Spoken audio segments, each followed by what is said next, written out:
জয়গুরু। দীর্ঘ ৪ বছর পর অনেক দিন পরই পরম পূজনীয় শ্রী শ্রী তপন ব্রহ্মচারী আমাদের সবার প্রিয় শ্রী শ্রী দাদামণি শিলচর অযাচক আশ্রমে এসেছিলেন।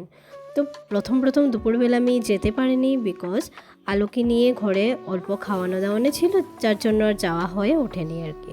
তাই বিকেলবেলা আমি, মা, আলো আমরা 3 জন মিলে চলে গেলাম দাদামণির দর্শন করতে। তো প্রথমে গিয়ে দেখলাম যে প্রচণ্ড লাইন ছিল। দেখে তো প্রথমে ভয়ই পেয়ে গেছিলাম যে আলোকে নিয়ে এত সময় দাঁড়িয়ে আমরা যাব কী করে। কিন্তু বলে না যে অল্প কষ্ট করলেই ইষ্টকে পেতে হয়।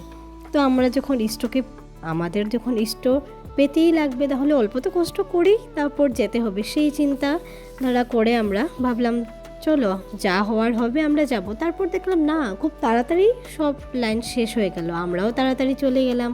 বেশি সময় লাগেনি, মোটামুটি 1 ঘন্টার মধ্যেই আমরা চলে গেলাম দাদামণির দর্শন করতে। তো দূর থেকেই দেখেই বলে না, একটা মনের একটা ভাব দেখেই যেন এত ভালো লাগছিল যে অনেক দিন পর দাদামণিকে দেখলাম।